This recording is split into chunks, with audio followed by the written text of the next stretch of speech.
네, 시사톡 알고리즘 이번 주는 많은 국민의 관심을 모은 대선 주자들의 첫 TV 토론이 있었기 때문에 생방송으로 전해드립니다. 더불어민주당 정봉주 전 의원, 국민의힘 김용남 전 의원 나오셨습니다. 안녕하십니까? 네, 안녕하세요. 네, 안녕하세요. 자, 대선 후보 4명의 TV 토론, 부동산과 외교 안보, 또 일자리 성장 등 주제로 2시간 동안 진행이 됐고요. 반응도 굉장히 뜨거웠습니다. 간단하게 한 30초 이내로 총평부터 좀 들어볼까요? 우선 제가 보기에는 큰 거 한 방은 없었지만 소소한 재미를 느낄 수 있는 대선 주자 사자 토론이었다 이렇게 생각을 합니다. 그리고 4명 후보의 개개인의 특성 내지는 뭐랄까요? 각자 정치 이력의 장단이 다 틀리잖아요. 네.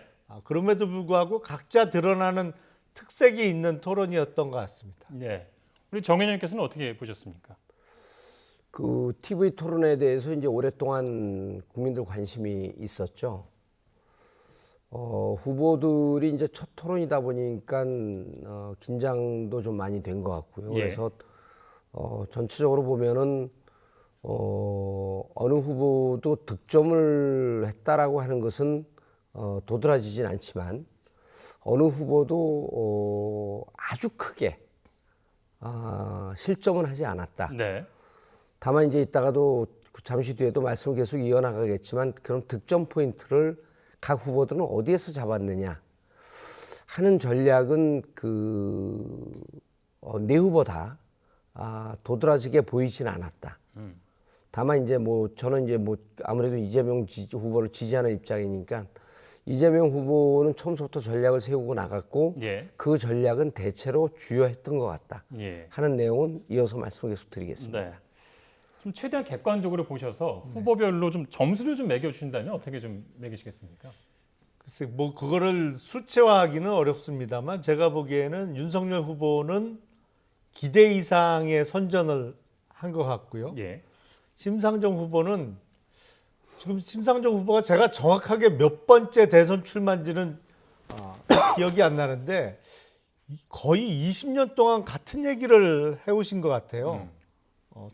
기조가 변함이 없어요. 네. 그리고 안철수 후보는 본선만 해도 이번이 2번째고 2012년 대선 때 후보 양보한 것까지 하면 3번째 대선 출마인데 표현은 좀 그렇습니다만 늘 처음처럼인데 늘 처음인 것처럼 왜 그렇게 느껴지는지 모르겠어요. 그 목소리의 어떤 톤이나 억양 때문에 그렇게 느껴지는지는 모르겠습니다만 마치 안철수 후보가 첫 대선 출마인 것처럼 느껴지는 토론이었습니다. 그리고 이재명 후보는 속담처럼 소문난 잔치에 먹을 거 없더라. 기대보다 조금 못하신 거 아닌가 그렇게 생각이 됩니다. 예. 정 의원님께서도 해줄 말씀 있으실 것 같은데요. 이제 윤석열 후보 국힘 쪽에서는 잘했다라고 하면서 이제 자화자찬하고 평이 높다라고 하는데 충분히 이해가 됩니다. 왜냐하면 많은 분들이 우려를 했죠. 별 내용이 없다. 든 게 없고 대선 후보로서 준비되지 않았다라고 하는 우려가 많았던 것에 반해서 막상 뚜껑을 열어보니까 아주 큰 실수를 하지 않은 것에 대해서 특히 이제 이준석 대표가 윤석열 후보를 칭찬한다고 하면서 좀 비판하는 실점하는 발언을 했죠. 뭐냐면 중도층에서 안도의 한숨을 쉰 것 같다. 그거는 조금 이상한 평가거든요. 그러니까 우리 후보가 정말 이렇게 국정을 맡을 능력 있는 후보입니다가 아니라 중도층에서 문제가 없고 그렇게 크게 내용을 모른다거나 이러지 않습니다. 걱정 안 하셔도 됩니다. 그러니까 우리 후보는 걱정을 할 만한 후보였는데 걱정을 안 해도 되는 후보다라고 하는 이상한 평가를 내놨거든요. 근데 이제 보수 쪽에서 보게 되면 윤석열 후보가 실수 크게 안 했습니다. 그리고 이제 진보 쪽에서 보면 이른바 민주당 지지자층에서 보면 이재명 후보에 대해서 불만이 좀 있었을 거예요. 왜냐하면 평상시에 말도 잘하고 공격적이고 도전적이고 좀 힘 있어 보이는데 어제는 그런 모습을 안 보였거든요. 예. 그러다 보니까 이제 일정 정도 좀 후회하는 실망스러운 비판하는 부분도 있었는데 처음서부터 이재명 후보는 철저하게 중도층을 겨냥한 예, 토론 전략이었다. 전략이었고 그 중도층을 겨냥한 전략이 왜 득점을 했는지 또 어느 점에서 어떠한 부분에서 득점을 했는지라고 하는 것은 꽤 좋은 평가를 내릴 수가 있다고 봅니다. 안정감이죠. 그리고 일정 정도 신뢰감도 좀 보여줬다고 보고 그래서 그런 점에서 중도층을 겨냥했던 이재명 후보의 전략 그리고 중도층에 전달됐던 안정감이라고 하는 측면 이런 부분에선 좀 득점을 하지 않았나라는 예. 생각을 해봅니다. 뭐 지지층에게는 좀 고개를 갸우뚱한 부분이 있었지만 중도층에 좀 소구가 됐다는 보수든 진보든 지지층은 어차피 잘하든 못하든 큰 변화는 없는 거거든요. 예. 그럼 처음서부터 전략적 타겟 목표를 어디에다 설정해 놓을 것이냐 이런 부분에서 이제 이재명 후보는 계획을 했고 계획한 대로 성과를 네. 좀 거뒀다 이렇게 볼 수 있는 그런 거죠. 평가시고 심상정 후보는 네 번째 도전이 맞는 것 같고요. 뭐 총론을 지금까지 말씀해 주셨고요. 좀 더 자세하게 주제별로 좀 내용을 듣고 토론을 이어가겠습니다. 첫 번째 주제는 대장동 의혹 공방입니다.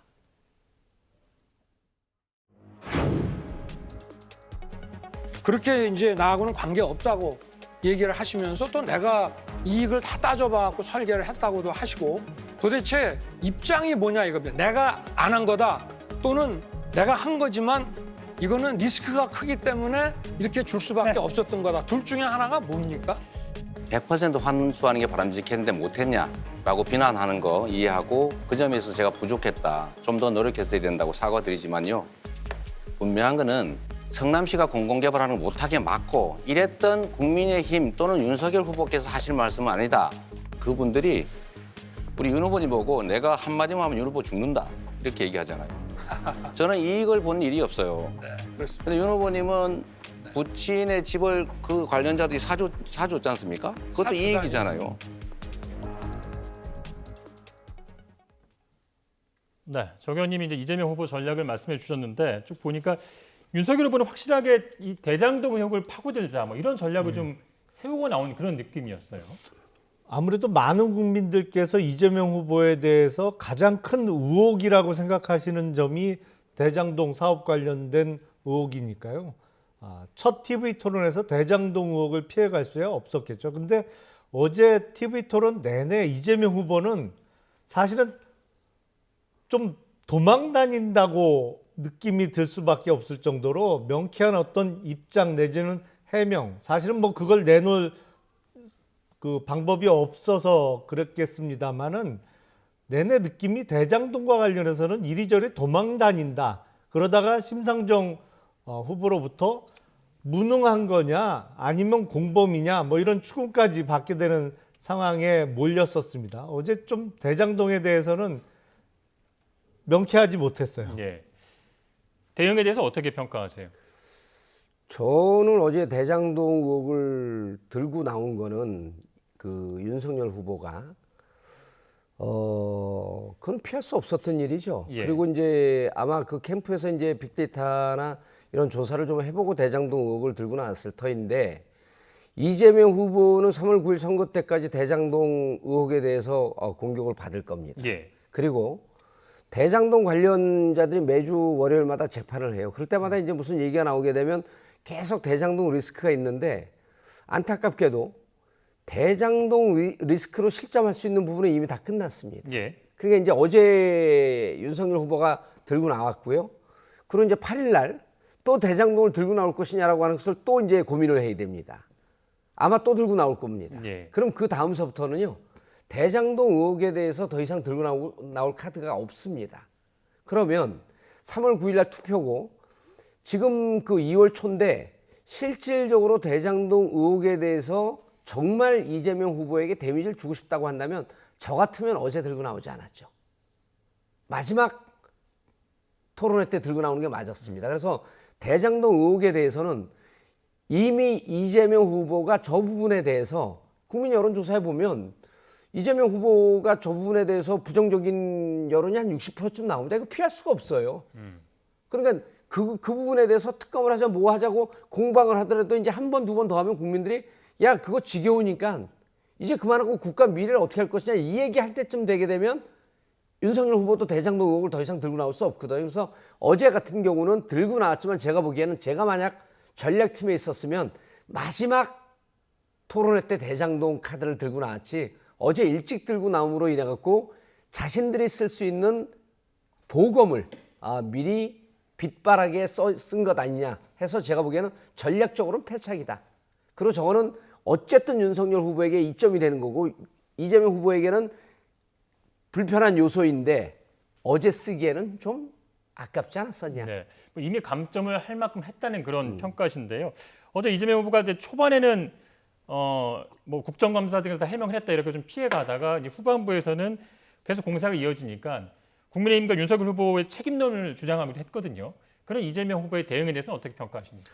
글쎄 뭐 이재명 후보는 본인에 대해서 쏟아지는 의혹에 대해서 좀 다른 측면으로 그 공격을 하기 위해서 그렇겠습니다만 별로 유효하지는 않았던 것 같아요. 그러니까 그 짧은 TV 토론 속에 뭐 지금 민주당이 그동안 지속적으로 제기했던 2011년도 관련한 부산저축은행 수사 이야기 뭐 이런 걸 다 전달할 만한 시간적인 여유가 없고 이재명 후보가 맞받아 쳤습니다만 그 정확한 취지를 이해하시는 분들은 이미 표심이 정해져 있는 아주 이 문제에 대해서 관심이 많은 분들만 이해했을 것 같거든요. 그래서 별로 유효한 공격 방법은 아니었던 것 같습니다. 예. 이런 거지, 앞으로도 이런 거죠. 예를 들어 그 대장동에 대해서 좀 이상하다라고 하는 분들은 이미 이재명 후보한테 등을 다 돌렸거든요. 그럼 대장동을 적절하게 설명함으로 인해 갖고 등 돌린 사람들이 돌아올 수 있냐? 저는 그렇게 보지 않습니다. 예. 그리고 사람 뇌는 보고 싶은 대로 보고 이미 그 정보가 보정됐기 때문에 이재명 후보가 아무리 이 해명을 정확하게 한다고 할지라도 이른바 옛날에 그 타블로이드의 진실을 밝힌다는 타진 요구한다 이런 거 있었잖아요. 해명하면 그다음에 또 꼴이 계속 뭡니다. 그래갖고 제가 보기에는 어제 만약에 해명을 조금 더 명확하게 했다고 해도 거기서 득점 비율이 0.1%나 됐을까? 그래서 이미 저것은 다 이미 기정사실화된 것이다. 그러니까 저 부분에 대해서는 공격의 칼날도 무뎌졌을 뿐만 아니라 저걸 잘 해명한다고 해도 큰 도움이 되지 않았던 그러한 주제였었다. 그래서 윤석열 후보 입장에서는 굳이 저거를 왜 꺼냈나? 꺼내려면 마지막에 꺼냈어야지 하는 이러한 전략적 미스 이런 부분에 대해서만 좀 계속 지적을 하고 싶습니다. 예. 다음 주제 넘어가겠습니다. 부동산 안정 해법인데요. 토론 주요 내용 보고 토론 이어가도록 하겠습니다. 이 후보님 문재인 정권의 후계자 맞으시죠? 후계자는 아니죠. 새로운 이재명 정부를 만들고자 하는 것이죠. 그러면 문재인 정권의 부동산 정책에 대해서 몇 점 주시겠습니까? 점수를 숫자로 먹이기는 어려운데 매우 잘못된 부족한 정책이었다. 그래서 저희가 여러 차례 사과드렸습니다. 공공주택에 관심 갖고 계신지는 몰랐어요. 아, 그래요? 왜냐하면 대장동 사업에서 보면 성남시 임대아파트를 한 채도 안 지으셨잖아요. 그래서 안 그래도 제가 오늘 공공주택은 그거 여쭤보려고 기초단체에서 했습니다. 만들 수 있는 것은 아니고 그건 중앙정부에서 만드는 거니까 그걸 그런 식으로 붙이지 마시고요. 혹시 윤 후보님께서 청약 점수 만점이 몇 점인지 아십니까? 40점으로 알고 있습니다. 예, 84점인데요. 84점에 예. 청년 원가주택 공약을 하셨어요. 2%로 저리로 이렇게 원리금 상환하는 걸 제가 계산해 보니까 한 달에 250만 원 내야 돼요. 이거 금수저 청년들만 해당되는 거 아니겠습니까? 청년 원가 주택은 서울이 아니고 수도권에 광역 도시철도가 연계된 신도시를 중심으로 제가 말씀을 드렸고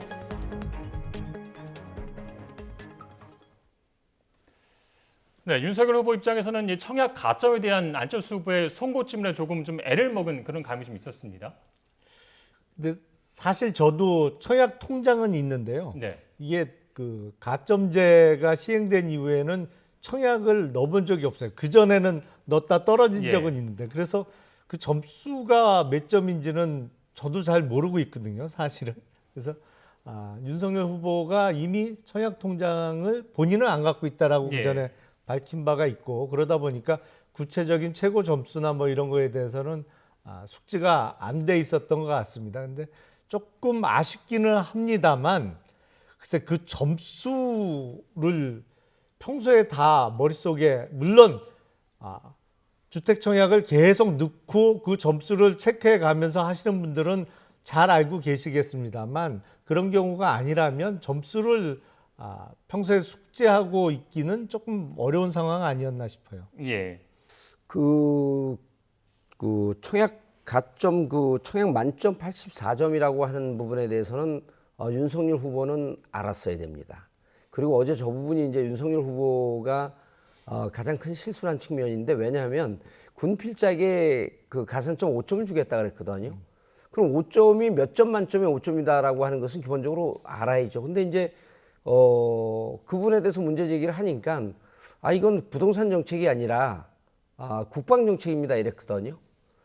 근데 청년 정책, 국방 정책, 부동산 정책 다 묶여 있었던 거죠. 그럼 84점을 모르고 가점 5점을 주고 실질적으로 부동산 그 군 필자에게 가점 5점 주는 것도 아무 의미가 없다는 걸 지적을 한 거거든요. 안철수 후보가. 그러면은 84점을 몰랐다? 그러면은 실질적으로 부동산 정책, 주택 정책, 국방 정책, 청년 정책에 대해서 윤석열 후보가 내놓는 정책은 사실은 영혼 없는 정책이라고 볼 수밖에 없는 거거든요. 네. 실현 가능성 없는 정책이고 별 의미 없는 정책이었다. 그리고 이 부분에 대해서는 국민들이 조금 더 아프게 그 윤석열 후보의 정책을 좀 바라봐야 된다. 안철수 후보가 득점을 한 부분이고 윤석열 후보는 그 부분에서 아주 큰 실책을 한 부분인 거죠. 사실은 부동산 관련해서 이재명 후보의 답변 내용이 사실과 다른 부분이 좀 있어요. 왜냐하면 기초단체는 임대아파트를 지을 수 없어서 못 지은 거다 이런 식의 그 답변을 심상정 후보의 질문에 대해서 했는데 그 사실과 다르거든요. 아마도 심상정 후보가 제시하고 싶었던 팩트는 대장동 사업과 관련해서 그게 아파트 부지 중에 임대 아파트 부지로 책정돼 있었던 게 있는데 그거를 변경해 갖고 결국에는 그것도 민간 아파트 부지로 팔았잖아요. 그러면서 이익이 더 민간 업체의 예. 이익이 더 극대화됐는데 그 부분을 지적하고자 심상정 후보가 저런 질문을 던졌는데 사실과 다른 답변을 하면서 뭐 좀 피해가기는 했습니다만 명백히 사실과 다른 답변을 했잖아요. 그거는 네. 사실은.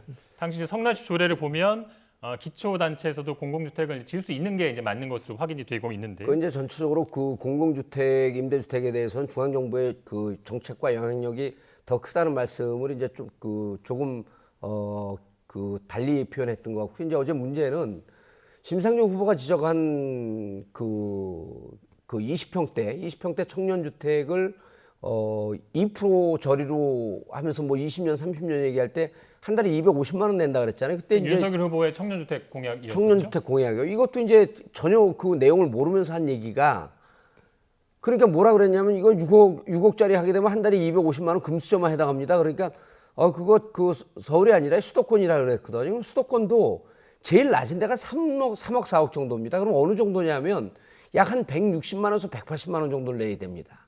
그럼 이거 청년들 취업해갖고요. 연봉 한 3,500쯤 돼도 이렇게 못 냅니다. 그럼 연봉 한 5,000쯤 받아야 되는 거거든요. 연봉 5,000 받을 수 있는 그 청년들이 어디 있습니까? 그러니까 이 부분에 대해서도 실질적으로 청년들에게 이 부분을 청년들이 제대로 이해한다고 한다면 제대로 본다고 한다면 청년 제대로 하나도 모르고 내는 정책인 거죠. 그래서 저는 어제 보면은 주택 정책에 대해서 윤석열 후보는 아는 게 역시 하나도 없었다. 그리고 그 부분에 대해서는 나중에 뭐라고 변명을 해도 할 말이 없다. 이렇게 평할 수 있습니다. 글쎄, 그거는 뭐 입지의 문제가 가장 크겠죠. 아니, 수도권은 원가 어디를 주택과 가도요. 관련해서는 수도권은 어디를 가도 3억 입지가 미만이요. 어디냐에 따라서 가장 그 가격이나 이 금액에 영향을 크게 미치는 거는 결국에는 뭐 땅값이니까 그 그러니까 부분이 수도권이라고 뭐 가장 클 거고 그걸 단정적으로 서울은 얼마고 수도권도 얼마 이하는 없다 이렇게 단정할 문제는 아니라고 아니 이런 생각합니다. 거죠. 수도권을 얘기하는 겁니다. 그럼 수도권에 20평대 아파트가 3억 미만으로 지어질 수 있는 지역이 없어요. 그렇다고 한다면 실질적으로 그 청년들에게 무슨 이 선심 쓰듯이 내놓은 정책이 실현 가능성 없는 정책이었다라고 한 거 지적을 한 거거든요. 그리고 그 부분에 대해서 정확하게 답변을 못 한 거죠. 그리고 그 부분을 그렇다고 한다면 모르거나 아니면 청년들에게 거짓말을 한 거나 그럼 무지 아니면 거짓말쟁이다, 이 둘 중에 하나거든요. 심상정 후보가 어제 이제 부동산 공약에 대해서 두 후보에게 좀 송곳 같은 질문을 많이 하기도 했는데요. 어제 저는 이 부분이 굉장히 인상적이었습니다. 팩트 체크 부분인데 그동안 이제 공급이 부족해서 부동산 가격이 좀 올랐다고 다들 주장을 하는데 사실은 이번 정권에서 공급은 충분히 이루어졌고요. 또 문제 이렇게 공급이 이루어졌는데도 불구하고 이제 자가 소유 비율은 크게 이제 변화가 없었다는 거죠. 그러니까 집이 있는 분들이 이제 두세 채 샀다는 거잖아요. 그런 부분에 대한 어떤 지적에 대해서는 어떻게 보셨습니까? 저는 심상정 후보의 지적이 일부분만 가리켰다고 생각을 합니다. 왜냐하면 이게 전국적으로 공급되는 주택의 수가 문제가 아니고 많은 국민들이 살고 싶어하는 좋은 위치의 아파트 내지는 주택이 공급됐었느냐가 더 중요하거든요. 근데 지금 부동산 가격의 폭등은 문재인 정부의 책임도 있습니다만 특히 서울 강남권 아파트 가격의 폭등은 그 전에 박원순 시장 10년 재임 기간의 책임이 더 크다고 저는 생각을 해요. 왜냐하면 이게 강남의 신규 아파트, 새로 지은 아파트, 누구나 다 살고 싶어하는 아파트죠. 그거에 대한 공급을 사실상 거의 끊어놨었기 때문에 그 희소성 때문에 거기 가격이 폭등하기 시작하면서 그 주변까지 번져나간 측면이 물론 대단히 크거든요. 근데 그 측면은 조금 도외시하고 전국에 아니면 서울을 전체로 놓고 수도권을 전체로 놓고 매체가 공급돼서 공급은 전혀 부족하지 않았다라는 예. 논리는 조금 사실의 한 단면만 지적한 것이다 이렇게 생각이 이 듭니다. 문제가 중요한 게 진단이 굉장히 중요한 게 앞으로 정책이 진단을 통해서 나와야 되는 부분이기 때문에 굉장히 중요한 부분인데요. 근데 이제 그 사회자분께서도 말씀을 드렸지만 공급 정책, 공급 물량은 많이 쏟아져 나왔죠. 그리고 실질적으로 이제 그럼에도 불구하고 자가 보유 비율은 거의 올라가지가 않는 예. 거거든요. 그러니까 전국적으로 물론 이제 그 강남권을 중심으로 해서 부동산 가격 폭등하고 이게 이제 팽창 정책으로 그 노도강 그다음에 마용소 이렇게 이제 다 올라간 거거든요. 그럼 공급에 있어서는 전체적으로 문제가 없었는데 투기 세력들이 여전히 사서 계속 나오는 세력들을 그 집들을 부동산을 보유하고 있는 세력들이 점점 더 사들이는 이 정책을 이 부분을 못 잡은 거거든요. 그러니까 저는 윤석열 후보도 대대적인 공급 정책, 이재명 후보도 대대적인 공급 정책을 하는데 이 부분에 대해서는 뭐 윤석열 후보는 대통령 될 가능성은 없겠지만 이재명 후보 입장에서도 막상 대통령이 되면 공급 부분에 있어서 지역별로 편차를 두면서 공급의 우선순위를 조정하는 게 맞지 무차별적인 공급을 늘리겠다? 그러니까 지금 문재인 정부 들어가고 공급은 늘렸는데 실질적으로 그 그린벨트 해제 비율은 거의 제로에 가까웠거든요. 김대중 그 노무현 정부 때 그 그린벨트를 많이 해제하면서 공급 정책을 늘렸단 말이에요. 그래서 이번에 이제 그 새롭게 들어오는 그 대통령은 공급도 늘리고 그다음에 그 그린벨트 해제 부분에 대해서도 좀 자유롭게 생각하고 그다음에 용적률 부분에 대해서 손을 대면서 이 부분이 집을 갖고 있는 투기 세력들에게 흘러가는 부분을 또 어떻게 조정을 할 것인가. 이 부분까지도 같이 고민을 해야지 무차별적인 공급 확대 정책으로는 현재 부동산 문제를 해결할 수는 없다.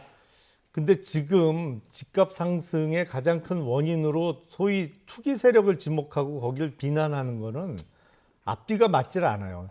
문재인 정부 불과 얼마 전까지만 해도 문재인 정부 초기에는 주택 임대사업자 활성화를 위해서 많은 세제 혜택이나 이런 거를 주겠다고 약속을 하고 그걸 시행을 했잖아요. 그래서 어떤 임대주택의 공급자로서 임대사업자들을 활성화하고 나중에 팔 때도 몇 년 이상을 임대를 주면 양도소득세나 이런 거를 혜택을 주고 보유세에 있어서도 혜택을 줄 테니까 많이 주택을 구입해서 임대주택을 공급을 많이 해라 이렇게 활성화를 해놓고는 주택가격 오르기 시작하니까 갑자기 입장 바꿔갖고는 임대사업자 혜택 다 없애고 그걸 투기 세력으로 몰아가면서 온갖 비난을 다 하고 그거는 사실 정부가 할 짓은 아니죠. 예.